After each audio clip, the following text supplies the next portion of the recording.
ಎಲ್ರಿಗೂ ನಮಸ್ಕಾರ. editorial.in ಗೆ ಸ್ವಾಗತ. ನಾನು ರಶ್ಮಿ. ಇವತ್ತು ನಾವು CTET previous year question paper solve ಮಾಡ್ತಾ ಇದ್ದೀವಿ.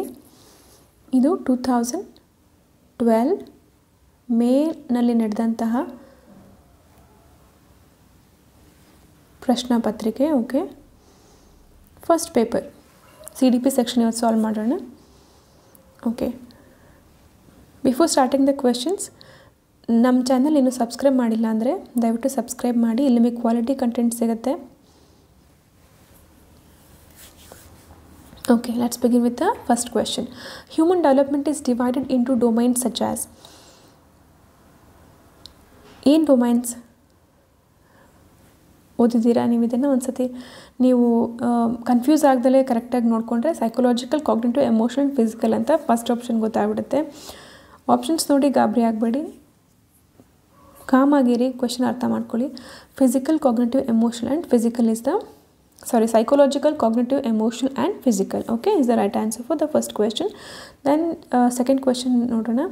Which of the following is a principle of development? Okay, principle of development ಬಗ್ಗೆ ಹೇಳ್ತಾರೆ.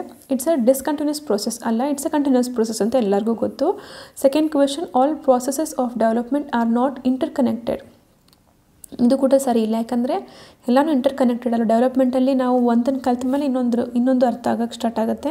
So everything is interconnected. ಮೂರನೇದು, it does not proceed at the same pace for all. ಎಲ್ರಿಗೂ ಒಂದೇ ಸ್ಪೀಡಲ್ಲಿ ಒಂದೇ ಪೇಸಲ್ಲಿ ಆಗೋಕ್ಕೆ ಸಾಧ್ಯ ಇಲ್ಲ ಅಂತ ಹೇಳ್ತಾರೆ. ಡೆವಲಪ್ಮೆಂಟ್ ಈಸ್ ಆಲ್ವೇಸ್ ಲೀನಿಯರ್ ಅಲ್ಲ, ಅದು ಸ್ಪೈರಲ್ ಅಲ್ವಾ. ಈಗ ನಮಗಿಲ್ಲಿ which of the following is a principle of development? Okay,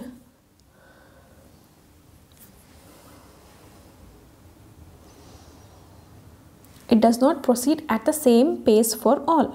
ಓಕೆನಾ, ಎಲ್ಲರಿಗೂ ಒಂದೇ ರೀತಿ ಡೆವಲಪ್ಮೆಂಟ್ ಆಗಲ್ಲ. ಒಂದು ಮಗು 9 ಮಂತ್ಸಿಗೆ ನಡೆಯೋದು ಕಲಿತ್ರೆ ಇನ್ನೊಂದು ಮಗು 1 ವರ್ಷ 1 ತಿಂಗಳು 2 ತಿಂಗಳಿಗೆ ಕಲಿಯುತ್ತೆ. ಸೊ ಒಂದೇ ಸ್ಪೀಡಲ್ಲಿ ಎಲ್ಲದಕ್ಕೂ ಡೆವಲಪ್ಮೆಂಟ್ ಆಗಲ್ಲ ಅನ್ನೋದು ಇಲ್ಲಿ ಅರ್ಥ. Okay, third question. Individual attention is important in the teaching learning process because. ಇಂಡಿವಿಜುವಲಾಗಿ ನಾವು ಮಕ್ಕಳಿಗೆ ಅಟೆನ್ಷನ್ ಕೊಡಬೇಕು. ಯಾಕೆ? It offers better opportunities to teachers to discipline each learner.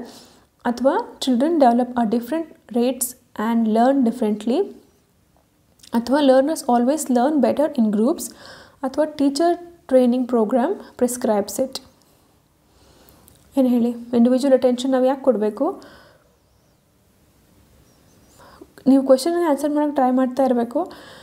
Video ನಡೀತಾ ಇದೆ, ಅವರೇನೋ ಹೇಳ್ತಿದ್ದಾರೆ, ನಾವು ನೋಡ್ಕೊಂಡು ಹೋಗ್ಬಿಡೋಣ ಅಂದರೆ ಆಗಲ್ಲ. ಪ್ರತಿ ಕ್ವೆಶ್ಚನಿಗೆ 4 ಏನು ಆಪ್ಷನ್ಸ್ ಕೊಟ್ಟಿದ್ದಾರೆ ಅದನ್ನು ಅನಲೈಸ್ ಮಾಡಿ ನಿಮಗೆ ಯಾವ್ದು ಸರಿ ಅನಿಸುತ್ತೆ ಅದನ್ನು ನಿಮ್ಗೆ ಎಷ್ಟು ಸ್ಕೋರ್, ನೀವು ಒಂದು ಪೆನ್ ಪೇಪರ್ ಅಥವಾ ಒಂದು ಏನಾದರೂ ಇಟ್ಕೊಳ್ಳಿ, ಅಲ್ಲಿ ನೀವು ಅಥವಾ ನಿಮ್ಮ ಮೊಬೈಲಲ್ಲೇ ಎಂಟರ್ ಮಾಡ್ತಾ ಹೋಗಿ ನೀವು ಇದರಲ್ಲಿ ಎಷ್ಟು ಸಾಲ್ವ್ ಮಾಡಿದರೆ ಇದರಲ್ಲಿ ನಿಮಗೆ CDP ಸೆಕ್ಷನ್ 30 ಕ್ವೆಶ್ಚನ್ಸಲ್ಲಿ ಎಷ್ಟು ನೀವು ಸ್ಕೋರ್ ಮಾಡೋಕ್ಕಾಗಿದೆ ಅನ್ನೋದನ್ನ ನೋಡ್ಕೊಳ್ಳಿ. ನಿಮ್ಮ ಸ್ಕೋರ್ನ ಕಮೆಂಟ್ ಮಾಡಿ ನಮಗೆ ತಿಳಿಸಿ. ಓಕೆ, ಇಂಡಿವಿಜುವಲ್ ಅಟೆನ್ಷನ್ ಯಾಕೆ ಇಂಪಾರ್ಟೆಂಟ್ ಇಲ್ಲಿ? Children develop at different rates and learn differently ಅಲ್ವಾ.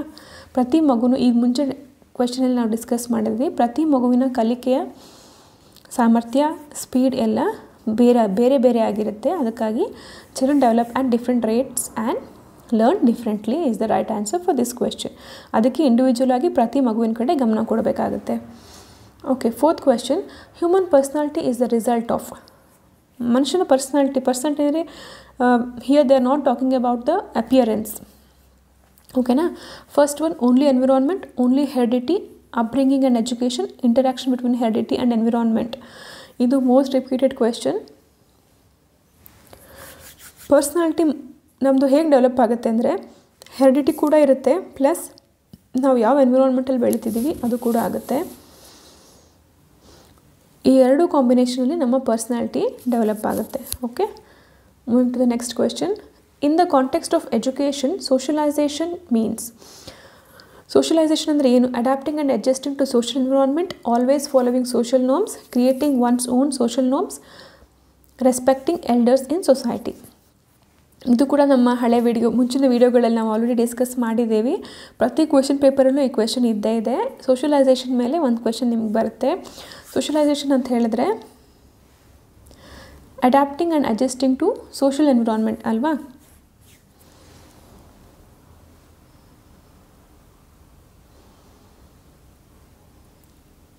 Okay. Young learners should be encourage to interact with peers in the classroom so that ಮಕ್ಕಳನ್ನು ಯಾಕೆ ಅವರ ಸಹಪಾಠಿಗಳೊಂದಿಗೆ ನಾವು ಇಂಟರಾಕ್ಟ್ ಅಂದರೆ ಬೆರೆಯೋಕೆ ಬಿಡಬೇಕು. ಕ್ಲಾಸ್ ರೂಮಲ್ಲಿ ಎಲ್ಲ ಮಕ್ಕಳನ್ನು ಆ್ಯಕ್ಟಿವಿಟೀಸ್ ಅಥವಾ ಕೆಲವೊಂದು ಏನು ಟೀಚರ್ಸ್ ಪ್ಲ್ಯಾನ್ ಮಾಡಿ ಕೆಲವೊಂದು ಆ್ಯಕ್ಟಿವಿಟೀಸ್ ಮಾಡ್ತಾರೆ, ಯಾವುದರಲ್ಲಿ ಮಕ್ಕಳು ಗ್ರೂಪ್ ಆಗಿ ಕೆಲಸ ಮಾಡ್ಬೋದು ಅಂತ ನೋಡ್ತಾರೆ, ಗ್ರೂಪ್ ಆ್ಯಕ್ಟಿವಿಟೀಸ್ ಕೊಡ್ತಾರೆ. ಇದ್ರ ಉದ್ದೇಶ ಏನು? They learn social skills in the course of study. Social skills ಕಲಿತಾರೆ ಈ ಪ್ರೋಸೆಸ್, ಅಂದರೆ ಮಕ್ಕಳ ಜೊತೆ ಬರಿತಾ ಅವ್ರು ಸೋಷಲೈಸೇಷನ್ ಕಲಿತಾರೆ ಅನ್ನೋದು. ಎರಡನೇದು, the teacher can control the classroom better. ಕ್ಲಾಸ್ ರೂಮ್ನ ಚೆನ್ನಾಗಿ ಕಂಟ್ರೋಲ್ ಮಾಡೋಕ್ಕಾಗತ್ತೆ. ಮೂರನೇದು ಹೇಳ್ತೀರಾ, they can learn answers to questions from each other. ಒಬ್ರಿಗೊಬ್ಬರು ಮಾತಾಡಿಕೊಂಡು ಕ್ವೆಶನ್ ಆನ್ಸರ್ನ ಕಲಿಬೋದು ಅಂತ. The syllabus can be covered quickly.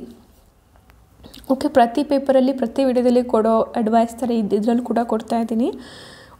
ನಿಮ್ಮ ಆನ್ಸರ್ಸ್ ಯಾವಾಗಲೂ ಚೈಲ್ಡ್ ಸೆಂಟರ್ಡ್ ಆಗಿರಬೇಕು. ಸಿಲೆಬಸ್ ಕವರ್ ಮಾಡೋದು, ಕ್ವೆಶನ್ಸ್ ಲರ್ನ್ ಮಾಡೋದು, ಕ್ಲಾಸ್ ರೂಮ್ನ ಕಂಟ್ರೋಲ್ ಮಾಡೋದು, ಇದೆಲ್ಲ ಟೀಚರ್ ಸೆಂಟರ್ಡ್ ಅಲ್ವಾ, ಟೀಚರಿಗೆ ಬೇಕಾಗಿರೋದು. ಮಕ್ಕಳಿಗೆ ಅದೆಲ್ಲ ಬೇಕಾಗಿಲ್ಲ. ಅವ್ರಿಗೆ ನಾವು ಏನು ಕಲಿಸ್ಬೇಕು ಅಂದರೆ ವಿತ್ ಆ್ಯಕ್ಟಿವಿಟೀಸ್ ಸೋಷಲ್ ಸ್ಕಿಲ್ಸನ್ನು ನಾವು ಹೇಳ್ಕೊಡ್ತೀವಿ ಅಲ್ವಾ. They learn social skills in the course of study. Okay. 7th question, according to Piaget's stages of cognitive development, the sensory motor stage is associated with. Piaget theory ನೀವು ಓದಿದ್ದೀರಾ ಅಂದ್ಕೊಳ್ತೀನಿ. Cognitive development ಬಗ್ಗೆ ಹೇಳ್ತಿದ್ದಾರೆ ಇಲ್ಲಿ. Sensory motor stage is associated with. Sensory motor stage ಯಾವುದು? 0 to 2 years ಅಲ್ವಾ. ಅವರು ತಮ್ಮ ಸೆನ್ಸಸ್ನ use ಮಾಡಿಕೊಂಡು ಕಲಿತಾ ಇದ್ದಾರೆ ಅಲ್ವಾ. ಮಗು ನೀವು 0 to 2 years ಮಗು ಸೆನ್ಸಸ್ ನೋಡಿ ಕೇಳಿ ಮುಟ್ಟಿ ಅರ್ಥ ಮಾಡ್ಕೊಳ್ತಾ ಇರುತ್ತೆ, ಕಲಿಯೋಕ್ಕೆ ಶುರು ಮಾಡಿರುತ್ತೆ. ಸೊ ಆಪ್ಷನ್ಸ್ ನೋಡೋಣ ಬನ್ನಿ. Ability to interpret and analyse options. ಎರಡನೇದು ಕನ್ಸರ್ನ್ಸ್ ಅಬೌಟ್ ಸೋಷಲ್ ಇಶ್ಯೂಸ್, ಸಾಧ್ಯನೇ ಇಲ್ಲ ಅಲ್ವಾ. ಮೂರನೇದು imitation memory and mental representation. ನಾಲ್ಕನೇದು ability to solve problems in logical fashion. ಇನ್ನೂ 2 years 0 to 2 years ಮಗು ಇದರಲ್ಲಿ ಯಾವ್ದು ಮಾಡೋಕ್ಕಾಗತ್ತೆ? ಸೋಷಲ್ ಇಶ್ಯೂಸ್ ಬಗ್ಗೆ ತಲೆ ಕೆಡಿಸ್ಕೊಳ್ಳಲ್ಲ, ಪ್ರಾಬ್ಲಮ್ ಸಾಲ್ವಿಂಗ್ ಲಾಜಿಕಲ್ ಅದೆಲ್ಲ ಯೋಚನೆ ಮಾಡೋಕ್ಕಾಗಲ್ಲ, ಆಪ್ಷನ್ಸ್ನ ಅನಲೈಸ್ ಮಾಡೋಕ್ಕೆ ಕೂಡ ಆಗಲ್ಲ. ಎಲ್ಲ ಎಲಿಮಿನೇಟ್ ಆಗಿ ಉಳಿಯೋದು ನಮಗೆ ಥರ್ಡ್ ಆಪ್ಷನ್ ಮಾತ್ರ, that is imitation, memory and mental representation. Okay, then 8th question, according to Kohlberg, a teacher can instill moral values in children by. moral values ನ ಹೇಗೆ ಮಕ್ಕಳಿಗೆ ನಾವು ಹೇಳ್ಕೊಡ್ಬೋದು? ಒಂದು, involving them in discussion on moral issues ಬಗ್ಗೆ discuss ಮಾಡಿ ಅವ್ರ ಮುಂದೆ ರಿಯಲ್ ಸಿಚುವೇಶನ್ಸ್ನ ಇಟ್ಟು ಅವರಿಗೆ ಹೇಳ್ಕೊಡ್ಬೋದು. ಎರಡನೇದು, giving strict instruction on how to behave. ಸ್ಟ್ರಿಕ್ಟಾಗಿ ಇದೇ ಥರ ಬಿಹೇವ್ ಮಾಡಬೇಕು ಅಂತ ಸ್ಟ್ರಿಕ್ಟ್ ಇನ್ಸ್ಟ್ರಕ್ಷನ್ಸ್ ಕೊಡೋದು. ಗಿವಿಂಗ್ ಇಂಪಾರ್ಟೆನ್ಸ್ ಟು ರಿಲೀಜಿಯಸ್ ಟೀಚಿಂಗ್ಸ್ನ ಇಂಪಾರ್ಟೆನ್ಸ್ ಹೇಳೋದು. Laying clear rules of behaviour, ರೂಲ್ಸ್ನ ಮಾಡೋದು. ನೋಡಿ ಇಲ್ಲಿ ಇನ್ನೊಂದು ನಿಮಗೆ ಸಜೆಷನ್, ಯಾವಾಗಲೂ ಸ್ಟ್ರಿಕ್ಟ್ ರೂಲ್ಸ್ ಮಾಡೋದು, ಬಾಯಪಟ ಮಾಡೋದು, ಎಕ್ಸಾಮ್ಸ್ ಟೆಸ್ಟ್ಗಳನ್ನ ರಿಪೀಟೆಡ್ಲಿ ಕಂಡಕ್ಟ್ ಮಾಡೋದು, ಅಕಾಡೆಮಿಕ್ಸ್ ಮೇಲೆ ಮಕ್ಕಳನ್ನ ಡಿಫ್ರೆನ್ಷಿಯೇಟ್ ಮಾಡೋದು, ಈ ಥರ ಎಲ್ಲ ಬಂದರೆ ಇದೆಲ್ಲ ನೆಗೆಟಿವ್ ಥಿಂಗ್ಸ್. ನಾವು ಯಾವಾಗಲೂ ಚೈಲ್ಡ್ ಸೆಂಟರ್ಡ್ ಆನ್ಸರ್ಸ್ನ ಟಿಕ್ ಮಾಡಬೇಕು.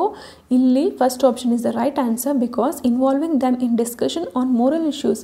ಅವರಿಗೆ ಏನು ನಡೀತಾ ಇದೆ ಅದ್ರ ಬಗ್ಗೆ ರಿಯಲಿಸ್ಟಿಕ್ ಪಿಕ್ಚರ್ ನಾವು ಅವರಿಗೆ ಎಕ್ಸ್ಪ್ಲೇನ್ ಮಾಡಿದ್ರೆ ಆಟೋಮೆಟಿಕಲಿ ಅವರು ಅವರ ಮಾರಲ್ ವ್ಯಾಲ್ಯೂಸ್ನ ತಿಳ್ಕೊಳ್ತಾರೆ. ಓ, ಇದು ಈ ಥರ ತಪ್ಪು, ಇದು ಸರಿ ಅಂತ ಅವ್ರಿಗೆ ಅರ್ಥ ಆಗ್ತಾ ಹೋಗುತ್ತೆ. So first option is the right answer. 9th one, which of the following is a feature of progressive education?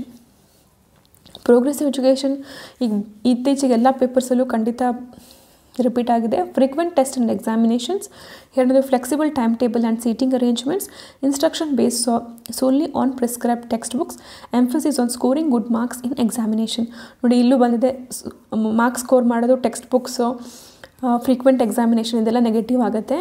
ಇಲ್ಲಿ ನಾವು ಚೈಲ್ಡ್ ಸೆಂಟರ್ಡ್ ಆಪ್ಷನ್ ಟಿಕ್ ಮಾಡಬೇಕು. Flexible time table and seating arrangements is the right answer for progressive education. Okay, then 10th question, a teacher makes use of variety of tasks to cater to the children learning styles of her learners she is influenced by. Okay, ಒಬ್ಬರು teacher class ರೂಮಲ್ಲಿ ಬೇರೆ ಬೇರೆ ವಿಧಾನಗಳನ್ನ ಉಪಯೋಗಿಸಿ ಮಕ್ಕಳಿಗೆ ಪಾಠ ಹೇಳ್ಕೊಡ್ತಿದ್ದಾರೆ. ಒಬ್ಬಕ್ಕೆ ಎಷ್ಟು ಮಕ್ಕಳಿಗೆ ಒಂದು ಮೆಥಡಲ್ಲಿ ಅರ್ಥ ಆದರೆ ಇನ್ನು ಕೆಲವು ಮಕ್ಕಳಿಗೆ ಬೇರೆ ಮೆಥಡಲ್ಲಿ ಅರ್ಥ ಆಗುತ್ತೆ. ಇವರಿಗೆ ಟೀಚರ್ ಬೇರೆ ಬೇರೆ ಮೆಥಡನ್ನ ಯೂಸ್ ಮಾಡಿ ಕಲಿಸ್ತಾ ಇದ್ದಾರೆ, ಲರ್ನ್ ಮಾಡಿಸ್ತಾ ಇದ್ದಾರೆ. ಓಕೆನಾ. ಇವರು ಯಾರಿಂದ ಇನ್ಸ್ಪೈರ್ ಆಗಿದ್ದಾರೆ, ಯಾವ ಥಿಯರಿಯಿಂದ? Piaget, Kohlberg, Vygotsky, Gardner's multiple intelligence theory. Gardner's multiple intelligence theory is the right answer. Next question. Vygotsky emphasized the significance of the role played by which of the following factors in the learning of children: physical, social, heredity, moral. Okay, ನೋಡಿ question ಅರ್ಥ ಮಾಡ್ಕೊಳ್ಳಿ. significance of the role played by which of the following factors in the learning of children. ನೀವು theories ಎಲ್ಲದನ್ನೂ ಕರೆಕ್ಟಾಗಿ ಒಂದ್ಸತಿ ನೋಡ್ಕೊಳ್ಳೇಬೇಕಾಗುತ್ತೆ. Okay, ಯಾಕಂದರೆ ಇದು most repeated questions. ಓಕೆನಾ. ಸೋಷಿಯಲ್ ಅಲ್ವಾ, ವೈಗೋಟ್ಸ್ಕಿ ಏನು ಹೇಳ್ತಾರೆ, ಸೋಷಲ್ ಫ್ಯಾಕ್ಟರ್ ಮೇಲೆ ಅವರು ಜಾಸ್ತಿ ಫೋಕಸ್ ಮಾಡಿದ್ದಾರೆ. So social is the right answer for 11th question. 12th question. A school gives preference to girls while preparing students for a state level solo song competition. This reflects, ನೋಡಿ ಇದು gender bias. ಓಕೆನಾ, ನಾನು ನಿಮಗೆ explain ಮಾಡ್ತೀನಿ. ನೋಡಿ, gender bias ಮೇಲೂ ಪ್ರತಿ ವರ್ಷ ಕ್ವೆಶನ್ಸ್ ಬಂದೇ ಬರುತ್ತೆ. ಸ್ಟೇಟ್ಮೆಂಟ್ಸ್ ಚೇಂಜ್ ಆಗ್ಬೋದು. ಅಲ್ಲಿ ಕೇಳ್ಬೋದು men are more intelligent than women ಅಂತ ಹೇಳ್ಬೋದು, ಇಲ್ಲ IQ of women are more than men ಅಂತನೋ ಇನ್ಯಾವುದೋ, ಅಥವಾ ನೋಡಿ ಇಲ್ಲಿ ಕ್ವೆಶನಲ್ಲಿ ಹೇಳಿರೋದು ಆ ಥರ ಸೋಲೋ ಸಾಂಗ್ ಕಾಂಪಿಟೇಷನಲ್ಲಿ ಗರ್ಲ್ಸಿಗೆ ಪ್ರಿಫರೆನ್ಸ್ ಕೊಡ್ತಾಯಿದ್ದೀವಿ ಅಂತನೋ ಏನೇ ಹೇಳ್ಬೋದು. ಮೇಲ್ ಫೀಮೇಲ್ ಯಾರನ್ನೂ ಮೇಲ್ ಮಾಡೋ ಹಾಗಿಲ್ಲ, ಅಂದರೆ ಹೆಚ್ಚು ಅಂತ ನೋಡೋ ಹಾಗಿಲ್ಲ. ಓಕೆನಾ, ಇಬ್ಬರೂ ಸೇಮ್ ಆಗಿ ನೋಡಬೇಕು. ಗರ್ಲ್ಸ್ನ ಮೇಲಿಟ್ಟು ನೋಡಿದ್ರೆ ಕೂಡ ಅದು ಜೆಂಡರ್ ಬಯಾಸ್, ಬಾಯ್ಸ್ನ ಮೇಲಿಟ್ಟು ನೋಡಿದ್ರೆ ಕೂಡ ಅದೂ ಜೆಂಡರ್ ಬಯಾಸಲ್ಲೇ ನೀವು ಆಪ್ಷನ್ಸ್ ಟಿಕ್ ಮಾಡಬೇಕಾಗುತ್ತೆ.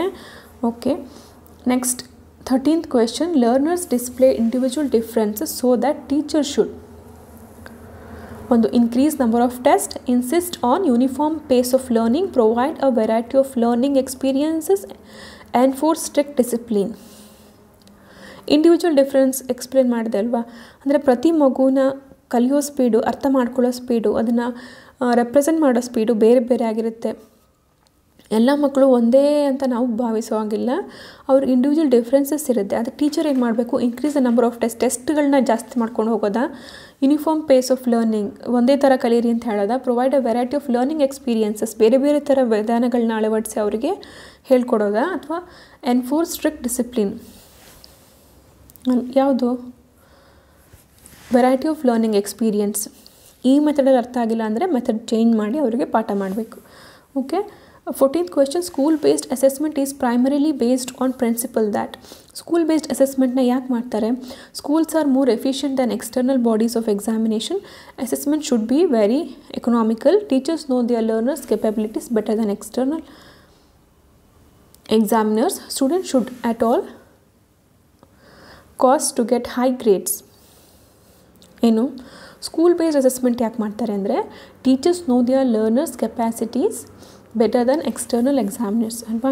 ನಮ್ಮ ನಾವು ಒಂದು ಕ್ಲಾಸ್ ಟೀಚರ್ ಆಗಿದ್ದರೆ ನಮ್ಮ ಕ್ಲಾಸಲ್ಲಿ ಎಷ್ಟು ಮಕ್ಕಳಿದ್ದಾರೆ, ಅವ್ರ ಕೆಪಾಸಿಟಿ ಏನು, ಯಾವ ಮಗು ಎಷ್ಟು ಕಲಿಯೋಕ್ಕಾಗುತ್ತೆ, ಕೆಪಾಸಿಟಿ, ಅದ್ರ ಸಾಮರ್ಥ್ಯ, ಬೇರೆ ಸ್ಕಿಲ್ಸ್ ಯಾವುದಿದೆ ಅದಕ್ಕೆ ಎಲ್ಲದೂ ನಮಗೆ ಆ್ಯಸ್ ಅ ಟೀಚರ್ ನಮ್ಗೆ ಅರ್ಥ ಆಗಿರುತ್ತೆ. So option number 3, teachers know their learners capabilities better than external examiners is the right answer for 14th question. Moving on to the 15th one.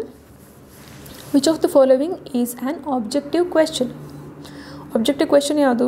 True or false, essay type questions, short answers, open-ended questions. Short ಇದರಲ್ಲಿ objective question ಅಂದರೆ ನಿಮಗೆ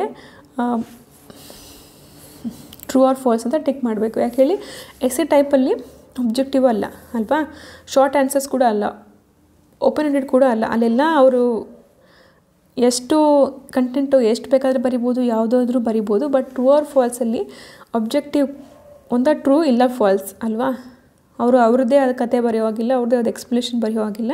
so true or false is the right answer for 15th question. ನಾವು moving to the 16th one. Inclusive education ನೋಡಿ ಮತ್ತೆ ಬಂದಿದೆ. Inclusive education includes indoctrination of facts, includes teachers from marginalized groups, Murray celebrates diversity in the classroom, encourages strict admission procedures. ಏನು answer? Diversity in the class room ಪ್ರತಿ ಸಾರಿ ಹೇಳ್ತೀನಿ, inclusive education ಅಂದರೆ ಎಲ್ಲ ಮಕ್ಕಳನ್ನು ಒಟ್ಟಿಗೆ ಕೂರಿಸ್ಕೊಂಡು ಏನು ಡಿಸಬಿಲಿಟಿ ಇದ್ದರೂ ಯಾವುದೇ ಬ್ಯಾಕ್ಗ್ರೌಂಡಿಂದ ಅವ್ರು ಬಂದಿದ್ರೂ ಈಕ್ವಲಾಗಿ ಟ್ರೀಟ್ ಮಾಡೋದು ನಮ್ಮ ಕರ್ತವ್ಯ. So diversity in the class room is the right answer. Next 17th question. The emphasis from teaching to learning can be shifted by. Emphasis from teaching to learning ಹೇಗೆ ನಾವು ಶಿಫ್ಟ್ ಮಾಡ್ಬೋದು? Adapting frontal teaching, focusing on examination results. ಮೂರನೇದು adapting child centred pedagogy. ನಾಲ್ಕನೇದು encouraging rote learning. ನಾನು ಅವಾಗಿಂದ ಹೇಳ್ತಾನೆ ಇದ್ದೀನಲ್ವಾ, child centred always right answer. ಓಕೆನಾ? ನಿಮ್ಮ ಆನ್ಸರ್ಸ್ ಯಾವಾಗಲೂ ಏನಾಗಿರಬೇಕು? ಚೈಲ್ಡ್ ಸೆಂಟರ್ಡ್ ಆಗಿರಬೇಕು. ಓಕೆ, ಸ್ವಲ್ಪ ಫಾಸ್ಟಾಗಿ ಹೋಗೋಣ, ತುಂಬ ಸ್ಲೋ ಅನಿಸ್ತಾ ಇದೆ ಇವತ್ತು. Okay, 18th question. When a child with a disability first comes to school, the teacher should. ಯಾವುದಾದ್ರು ಡಿಸೇಬಿಲಿಟಿ ಇರೋ ಮಗು ಸ್ಕೂಲಿಗೆ ಬಂದರೆ ಫಸ್ಟ್ ಟೀಚರ್ ಏನು ಮಾಡಬೇಕು? Discuss with the child's parents to evolve collaborative plans. Parents ಜೊತೆ ಡಿಸ್ಕಸ್ ಮಾಡಬೇಕಾ? ಕಂಡಕ್ಟ್ ಆ್ಯಂಡ್ ಅಡ್ಮಿಷನ್ ಟೆಸ್ಟ್, ಆ ಮಗುಗೆ ಟೆಸ್ಟ್ ಮಾಡಬೇಕಾ ಅಡ್ಮಿಷನ್ ಮಾಡೋಕ್ಕೆ? ಅಥವಾ refer the child to the special school according to the disability. Seclude him from other students, ಬೇರೆ ಸ್ಟೂಡೆಂಟ್ಸಿಂದ ಬೇರೆ ಇಡಬೇಕಾ ಅವರನ್ನು, ಅಥವಾ ಸ್ಪೆಷಲ್ ಸ್ಕೂಲಿಗೆ ಕಳಿಸ್ಬೇಕಾ? ಅಡ್ಮಿಷನ್ ಟೆಸ್ಟ್ ಮಾಡಬೇಕಾ ಅಥವಾ ಅವರ ಪೇರೆಂಟ್ಸ್ ಜೊತೆ ಡಿಸ್ಕಸ್ ಮಾಡಬೇಕಾ? ಇದು ರಿಪೀಟ್ ಆಗಿದೆ ಕ್ವಶನ್ ನೋಡಿ. Discuss with the child's parents to evolve collaborative plans. First parents ಜೊತೆ ಮಾತಾಡಬೇಕು. ನಿಮಗೆ ಮಗುಗೆ ಏನು ಡಿಸಬಿಲಿಟಿ ಇದೆ, ಎಷ್ಟು ಟೈಮಿಂದ ಇದೆ, ಅದಕ್ಕೆ ಕೆಪಾಸಿಟೀಸ್ ಏನು, ಎಷ್ಟು ನಾವು ಎಲ್ಲಿವರೆಗೂ ನಾವು ಅವರಿಗೆ ಹೆಲ್ಪ್ ಮಾಡ್ಬೋದು, ಎಲ್ಲದೂ ನಮಗೆ ಗೊತ್ತಿಲ್ಲ. ಫಸ್ಟ್ ಟೈಮ್ ಮಕ್ಕಳನ್ನು ನೋಡ್ತಾ ಇದ್ದೀವಲ್ಲ, ಆ ಮಗುನ ಡಿಸೇಬಲ್ಡ್ ಮಗುನ. ಸೊ ನಾವು ಪೇರೆಂಟ್ಸ್ ಜೊತೆ ಮಾತಾಡಬೇಕು, ಅವ್ರ ಹತ್ರ ಕೇಳಬೇಕು, ಪ್ರಾಬ್ಲಮ್ ಬಗ್ಗೆ ಡೀಟೇಲಾಗಿ ಡಿಸ್ಕಷನ್ ಮಾಡಿ ಅದ್ರ ಮೇಲೆ ನಾವು ನೆಕ್ಸ್ಟ್ ಆ್ಯಕ್ಷನ್ನ ಪ್ಲ್ಯಾನ್ ಮಾಡ್ಕೋಬೇಕಂದ್ರೆ ಆ ಮಗುಗೆ ಎಲ್ಲಿ ತೊಂದರೆ ಇದೆ, ಅದಕ್ಕೆ ನಾವು ಯಾವ ಥರ ಹೇಳ್ಕೊಡ್ಬೋದು. ಕಣ್ಣಿನ ತೊಂದರೆ ಇದ್ದರೆ ಆಡಿಯೋ CDs ಅಥವಾ ಈ ಥರ ಏನಾದರೂ ಕಿವಿಯಲ್ಲಿ ಕೇಳಿಸ್ಕೊಂಡು ಮಾಡೋಂಥ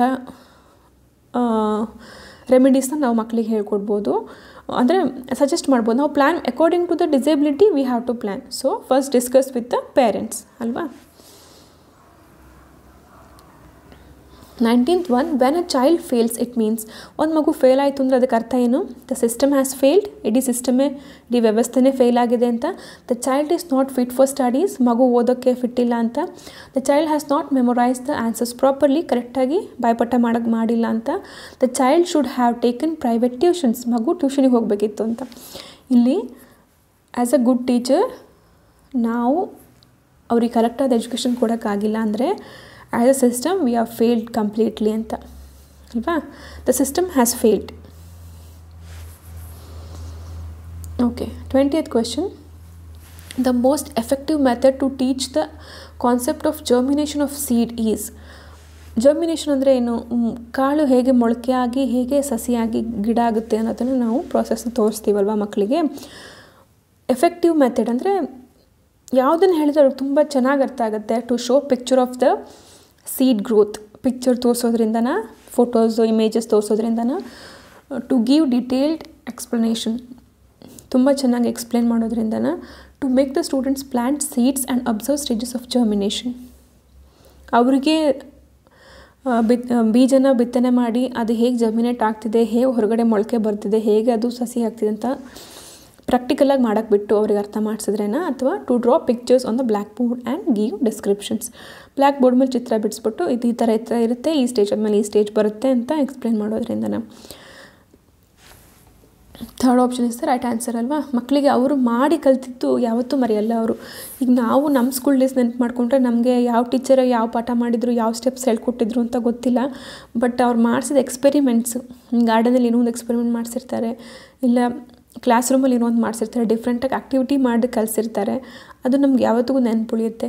so to make the students plant seeds and observe stages of germination is the right answer for most effective method. Okay, ಅವರಿಗೆ ಪ್ರಾಕ್ಟಿಕಲ್ ಎಕ್ಸ್ಪೀರಿಯನ್ಸ್ ಆಗಬೇಕು, ಅದು concept. Okay, then 21st question. When a child gets bored while doing a task, it is a sign that. ಮಗುಗೆ ಒಂದು ಕೆಲಸ ಕೊಟ್ಟಿದ್ದೀವಿ, ಅದು ಮಾಡ್ತಾ ಮಾಡ್ತಾ ಮಗು ಬೋರ್ ಆಗ್ತಿದೆ ಅಂದರೆ ಅದಕ್ಕೆ ಏನರ್ಥ? The child is not capable of learning, ಮಗು ಕಲಿಯೋಕ್ಕಾಗ್ತಾ ಇಲ್ಲ. The child needs to be disciplined, ಅದಕ್ಕೆ ಡಿಸಿಪ್ಲಿನ್ ಅವಶ್ಯಕತೆ ಇದೆ. The task may have become mechanically repetitive, ಮಾಡಿದ್ದೇ ಮಾಡ್ತಾ ಇದೆ, ಅದಕ್ಕೆ ಬೋರ್ ಆಗ್ತಾ ಇದೆ. The child is not intelligent, ಮಗು ಇಂಟೆಲಿಜೆಂಟ್ ಅಲ್ಲ. ಏನು ಆನ್ಸರ್? ರಿಪಿಟೇಟಿವ್. ನೀವು ಕೆಲವೊಂದು MNCಗಳಲ್ಲಿ ಕೆಲಸ ಮಾಡೋರನ್ನ ನೀವು ಅಬ್ಸರ್ವ್ ಮಾಡಿದರೆ ಅವ್ರು ಹೇಳ್ತಿರ್ತಾರಲ್ವ, ಮೊನೋಟೋನಸ್ ಜಾಬ್, ಮೆಕ್ಯಾನಿಕಲ್ ಆಗಿದೆ, ರಿಪಿಟೇಟಿವ್ ಟಾಸ್ಕ್ ಮಾಡ್ತೀವಿ, ಬೋರ್ ಆಗ್ಬಿಟ್ಟಿದೆ ಲೈಫಿಂದ ಅಂತ. ಅದೇ ಇಲ್ಲಿ ಮಕ್ಕಳಿಗೆ ಕೂಡ ಹಾಗೆ ಆಗುತ್ತೆ. ಅವ್ರಿಗೆ ಒಂದೇ ಕೆಲಸನ ರಿಪೀಟ್ ಮಾಡ್ತಾನೇ ಇರಿ ಅಂತ ಹೇಳಿದ್ರೆ they will get bored. 22nd question, which of the following is a domain of learning? Spiritual, professional, experiential, affective. ಕಲಿಯೋದು ಅದು ಈಗಲೂ ಸ್ವಲ್ಪ ಪ್ರೀವಿಯಸ್ ಕ್ವೆಶನ್ಸಲ್ಲಿ ಎಕ್ಸ್ಪ್ಲೈನ್ ಮಾಡಿದೆ. ಹೇಳಿ, ಏನು ಕಲಿಯೋದ್ರಲ್ಲಿ ಏನಿದೆ ಇದು? Which of domain of learning?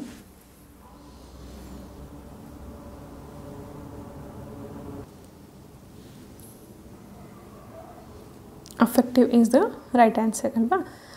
Then 23rd question, which of the following is the first step in the scientific method of problem solving? Problem solve ಮಾಡಬೇಕು ಅಂದರೆ ಯಾವ್ಯಾವ ಮೆಥಡ್ಸ್, ಯಾವ್ಯಾವ ಸ್ಟೆಪ್ಸ್ ಬರುತ್ತೆ ಅನ್ನೋದು ಇಂಪಾರ್ಟೆಂಟ್. ಸ್ಟೆಪ್ಸ್ ಏನು? First collection of the relevant information, formation of the hypothesis, verification of the hypothesis, problem awareness. ಏನು answer? ಒಂದು ಪ್ರಾಬ್ಲಮ್ನ solve ಮಾಡಬೇಕು ಅಂತಂದರೆ ಫಸ್ಟ್ ಪ್ರಾಬ್ಲಮ್ ಏನು ಅಂತ ನಮಗೆ ಅರ್ಥ ಆಗಬೇಕಲ್ವ. ಪ್ರಾಬ್ಲಮ್ ಅವೇರ್ನೆಸ್, ಪ್ರಾಬ್ಲಮೇ ಅರ್ಥ ಆಗಿಲ್ಲ ಅಂದರೆ ನಾವು ಇನ್ಫಾರ್ಮೇಷನ್ ಕಲೆಕ್ಟ್ ಮಾಡೋದ್ರಲ್ಲಿ, ವೆರಿಫಿಕೇಷನ್ ಮಾಡೋದ್ರಲ್ಲಿ, ಫಾರ್ಮೇಷನ್ ಆಫ್ ದ ಹೈಪೋಥೆಸಿಸಲ್ಲಿ ಏನೂ ಅರ್ಥ ಇಲ್ಲ ಅಲ್ವಾ. So first step is problem awareness. After that all other steps will follow the first step. Okay. Then 24th question, errors of learners often indicate. ಮಕ್ಕಳು ತಪ್ಪು ಮಾಡ್ತಿದಾರಲ್ಲ, ಎರರ್ಸ್ ಏನು ತೋರಿಸುತ್ತೆ? Absence of learning, socio economic status of the learner, how they learn, the need for mechanical drill. ಏನು answer? ಮಕ್ಕಳು ತಪ್ಪು ಮಾಡ್ತಿದ್ದಾರೆ ಅಂದರೆ ಅದು ನಮಗೆ ಏನು ತೋರಿಸುತ್ತೆ? ಹೌ ದೇ ಲರ್ನ್, ಅವ್ರು ಹೇಗೆ ಕಲಿತಾ ಇದ್ದಾರೆ, ಅವ್ರಿಗೆ ಎಷ್ಟು ಅರ್ಥ ಆಗ್ತಾ ಇದೆ ಅನ್ನೋದು ನಮ್ಗೆ ಗೊತ್ತಾಗುತ್ತೆ. According to that we can take ಏನು ರೆಮಿಡಿಯಲ್ ಮೆಷರ್ಸ್ ಅಲ್ವಾ. ಟೆಸ್ಟು ನಾವು ಅಸೈನ್ಮೆಂಟು, ಟೆಸ್ಟು ಏನು ಯಾವ ಕೆಲವು ಡಿಫ್ರೆಂಟ್ ಟೆಕ್ನಿಕ್ಸಿಂದ ನಾವು ಮಕ್ಕಳನ್ನ ಹೇಗೆ ನಾವು ಚೆಕ್ ಮಾಡ್ತೀವಿ ಅವ್ರಿಗೆ ಅರ್ಥ ಆಗ್ತಾ ಇದೆ ಇಲ್ವೋ ಅನ್ನೋದನ್ನು ಯಾಕೆ ಮಾಡ್ತೀವಿ ಹೇಳಿ? To know how they learn, ಅವ್ರಿಗೆ ಎಷ್ಟು ಅರ್ಥ ಆಗ್ತಿದೆ ಅಂತ ತಿಳ್ಕೊಳ್ಳೋಕ್ಕೋಸ್ಕರ. ಅವ್ರಿಗೆ ರ್ಯಾಂಕ್ ಸಿಗಲಿ, ಸ್ಕೂಲಿಗೆ ಹೆಸರು ಬರಲಿ, ಅದೆಲ್ಲದಕ್ಕಿಂತ ಅವ್ರಿಗೆ ಎಷ್ಟು ಅರ್ಥ ಆಗ್ತಾಯಿದೆ ಅನ್ನೋದು important. That is the purpose of test ಮತ್ತು ಎಕ್ಸಾಮ್ಸ್ ಮಾಡೋದ್ರದ್ದು ಪರ್ಪಸ್ ಅದು. Okay. 25th question, a child starts to cry when his grandmother takes him from his mother's lap. The child cries due to. ಮಗು ಈಗ ತಾಯಿಯ ಮಡಿಲಿಂದ ಮಗುನ ಅಜ್ಜಿ ತೊಗೊಂಡು ಹೋದರೆ ಯಾಕೆ ಮಗು ಅಳುತ್ತೆ? Stranger anxiety, separation anxiety, social anxiety, emotional anxiety. ಇಲ್ಲಿ CTET ಅವರು ಎಮೋಷನಲ್ ಎಂಗ್ಸೈಟಿ ಅಂತ ಇಂಡಿಕೇಟ್ ಮಾಡಿದ್ದಾರೆ. ಬಟ್ ನನಗೆ ಅನಿಸೋ ಪ್ರಕಾರ ಎಮೋಷನಲ್ ಎಂಗ್ಸೈಟಿ ಕೂಡ ಹೌದು, ಸೆಪ್ರೇಷನ್ ಎಂಗ್ಸೈಟಿ ಕೂಡ ಹೌದು. ತಾಯಿಯಿಂದ ಬೇರೆ ಆಗ್ತಿದ್ದೀನಿ ಅನ್ನೋದು ಆ ಮಗುಗೆ ಎಂಗ್ಸೈಟಿ ಆಗುತ್ತೆ ಅಲ್ವಾ. ಎಮೋಷ್ನಲ್ ಹೌದು, ಸೆಪ್ರೇಷನ್ ಕೂಡ ಹೌದು. ಬೆಟರ್ ಆಪ್ಷನ್ ನೀವು ನೋಡಿ ಟಿಕ್ ಮಾಡಿ. Okay.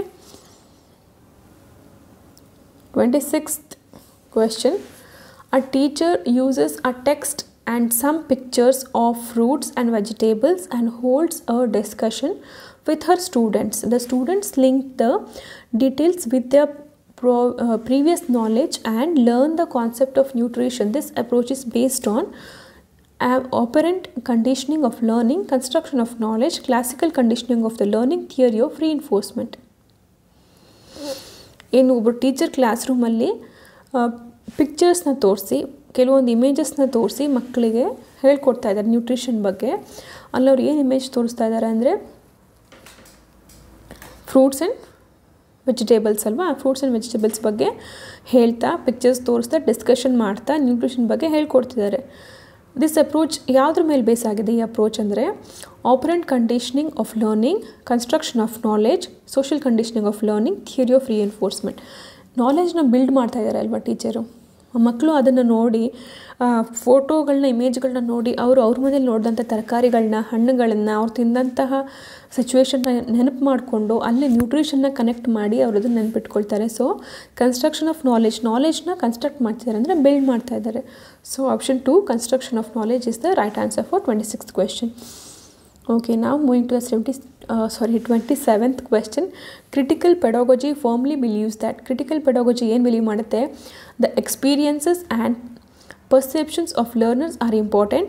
Okay, second one, the teacher should always lead the classroom instruction. The learners need not reason independently. What children learn out of school is irrelevant. Child centred ಯಾವುದು? The experiences and perceptions of the learners are important. ಅವ್ರು ಏನು ಕಲಿತಿದ್ದಾರೆ, ಅವ್ರಿಗೇನು experience ಆಗ್ತಾಯಿದೆ ಅನ್ನೋದು ಬಹಳ ಮುಖ್ಯ ಆಗುತ್ತೆ. So the experience and perception of the learners are important ಅಂತ ಬಿಲೀವ್ ಮಾಡೋದು critical ಪೆಡಾಗಜಿ. Okay, 28th question. A teacher after preparing a question paper checks whether the questions test specific testing objectives. He is concerned primarily about the question papers, reliability, validity, concept coverage, typology of questions. ಈಗ ನೀವೇ ಒಂದು ಎಕ್ಸಾಮ್ಗೆ question paper set ಮಾಡ್ತಿದ್ದೀರಾ ಅಂತ ಅಂದ್ಕೊಳ್ಳಿ. ನೀವಲ್ಲಿ ಏನು check ಮಾಡ್ತೀರಾ? ನೀವು ಪ್ರಿಪ್ರೇಷನ್ ಪೇಪರ್ ಬರೆದು ಕ್ವೆಶ್ಚನ್ ಪೇಪರ್ ರೆಡಿ ಮಾಡಿದ್ಮೇಲೆ ಏನು ಚೆಕ್ ಮಾಡ್ತೀರಾ? ರಿಲಯಬಿಲಿಟಿ ಚೆಕ್ ಮಾಡ್ತೀರಾ, ವ್ಯಾಲಿಡಿಟಿ ಚೆಕ್ ಮಾಡ್ತೀರಾ, ಕಂಟೆಂಟ್ ಕವರೇಜ್ ಚೆಕ್ ಮಾಡ್ತೀರಾ, ಟೈಪೋಲಾಜಿಕಲ್ ಎರರ್ಸ್ ಏನಾದರೂ ಆಗಿದೆಯಾ ಅದನ್ನು ಚೆಕ್ ಮಾಡ್ತೀರಾ. ಕಂಟೆಂಟ್ ಕವರೇಜ್ ಚೆಕ್ ಮಾಡಬೇಕಲ್ವಾ? ನಾವು ಯಾವ ಸಿಲೆಬಸ್ ಕೊಟ್ಟಿದ್ವಿ, ಯಾವ ಲೆಸನ್ಸ್ ಕೊಟ್ಟಿದ್ವಿ, ಅದರಲ್ಲಿ ಕ್ವೆಶ್ಚನ್ ಪೇಪರ್ ಕವರ್ ಆಗಿದೆಯಾ ಅಂತ ಚೆಕ್ ಮಾಡ್ತೀವಿ. So third option is the right answer. Which of the following is a teacher related factor affecting learning? ಟೀಚರಿಂದ ಎಫೆಕ್ಟ್ ಆಗುವಂಥದ್ದು ಏನು? ಒಂದು, nature of the content or learning experiences, mastery over the subject matter, proper seating arrangements, availability of teaching learning resources.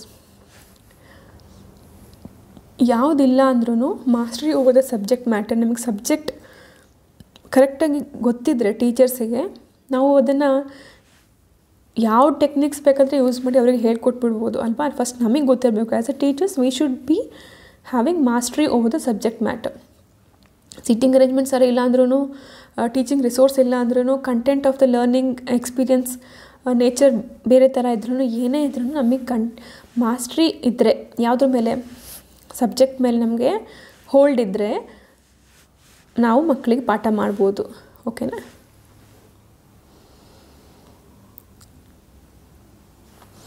Thirtieth question. A teacher never gives answers to questions herself.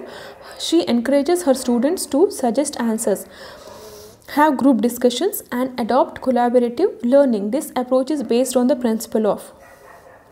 Teacher ಯಾವ ಕ್ವೆಶನ್ಸಿಗೂ ತಾವೇ answer ಮಾಡೋದಿಲ್ಲ. ಇಲ್ಲೊಬ್ಬರು teacher ನೀವು imagine ಮಾಡ್ಕೊಳ್ಳಿ, ಯಾವುದೇ ಕ್ವೆಶನ್ಸಿಗೂ ಅವ್ರು ಕೇಳಿದ ಕ್ವೆಶನ್ಸಿಗೆ ಅವರೇ answer ಮಾಡೋದಿಲ್ಲ. ಅವರು ಅದನ್ನು ಡಿಸ್ಕಷನ್ಗೆ ಅಥವಾ ಏನಾದ್ರು ನಿಮಗೆ ಗೊತ್ತಿದ್ದು ಹೇಳಿ ಅಂತ ಮಕ್ಕಳನ್ನ ಪ್ರಮೋಟ್ ಮಾಡಿ ಅವರ ಬಾಯಿಂದನೇ ಆನ್ಸರ್ಸ್ನ ತೆಗೆಯೋಕ್ಕೆ ಟ್ರೈ ಮಾಡ್ತಾರೆ. ಇದು ಯಾವ approach? Readiness to learn, active participation, proper organisation of instructional material, setting a good example and being a role model. ಯಾವುದು ಆನ್ಸರ್ ಹೇಳಿ? readiness to learn, active participation alva. Okay, now we are done with the 30 questions of pedagogy section. Next okay, we are done with the pedagogy section. ಈ video ನಿಮಗೆ ಇಷ್ಟ ಆಗಿದ್ರೆ like ಮಾಡಿ, ಚಾನಲ್ನ subscribe ಮಾಡಿ. ನಿಮ್ಮ ಗ್ರೂಪ್ ಏನಿದೆ, ನೀವು CTET ಪ್ರಿಪೇರ್ ಆಗುವಾಗ ನಿಮ್ಮ ಕಾಲೇಜ್ ಗ್ರೂಪ್ಸ್ ಅಥವಾ ಫ್ರೆಂಡ್ಸ್ ಗ್ರೂಪ್ ನೀವು ಏನಾದರೂ ಇದ್ದರೆ ಅದರಲ್ಲಿ ದಯವಿಟ್ಟು ವಿಡಿಯೋನ ಶೇರ್ ಮಾಡಿ. Thank you for watching the video.